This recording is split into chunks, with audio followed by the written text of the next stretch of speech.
Ce jour dédié pour la leçon de l'âme de Esther Bat Oriet Zichronah Livracha. Nous sommes dans le cadre de notre série de cours sur le Lashon Hara, cet interdit extrêmement grave et très important. Alors, il y a un midrash très connu, qu'un jour à Tzipor, et Tzipor c'est une des grandes villes qu'il y avait ici en Israël il y a 2000 ans, un vendeur comme ça qui passe avec sa charrette, il crie comme ça avec son microphone de l'époque, il dit « Qui veut acheter un élixir de vie ?» Tu bois ça et tu vis longtemps. C'est un truc magique comme ça. Et descend Rabbi Yanaï, qui était un des grands sages d'Israël, il dit « Ça m'intéresse, c'est quoi ?» Alors il sort le Teilim, je lui dis « Fais attention à ta langue, c'est marqué « Mi Hafetz Chaim » qui est celui qui aime la vie, qui veut la vie, ne sort Shon Hamera. Boucle ta bouche de dire du mal. Et Rabbi Yanaï a dit « Ça fait des années que je lis ce verset, je n'avais jamais compris à quel point... Tu avais raison. Et tout le monde pose la question, qu'est-ce qu'il y a de tellement extraordinaire?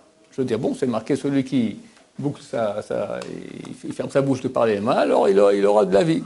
C'est écrit dans le Télim. Mais qu'est-ce que Rabbi Yanaï, c'est un grand sage d'Israël, un vendeur comme ça lui dit ça, et je suis content, c'est très très bizarre.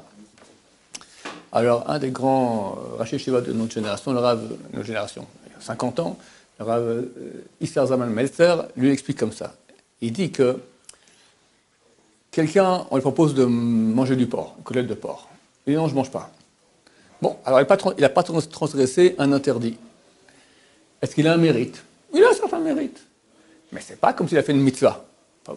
Quelqu'un, je n'ai pas mangé de porc aujourd'hui. Bon, ça va, c'est bien.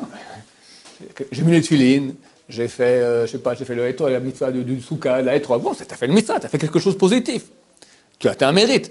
Mais j'ai étranglé personne aujourd'hui. Bon, ok, je suis bien content, d'accord, mais c'est pas extraordinaire.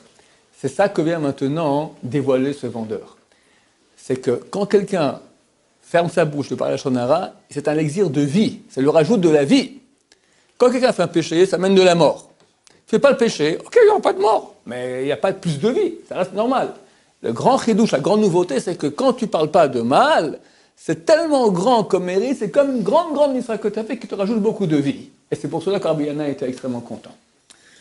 Le Lashon Hara, il y a deux types de Lashon Hara. Quand on fait Lashon Hara, il y a deux problèmes. Un, c'est qu'on fait du mal à quelqu'un.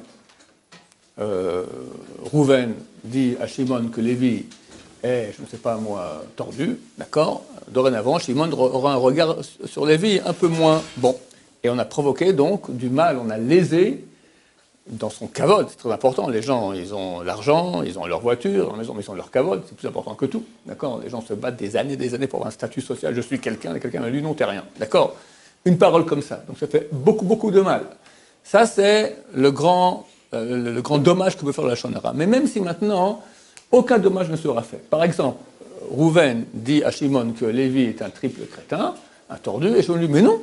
Je connais très bien Lévi, c'est un type extraordinaire, très bien. Toi, je ne te crois pas, c'est complètement faux ce que tu as dit. Est-ce que Rouven il a fait un interdit? Oui.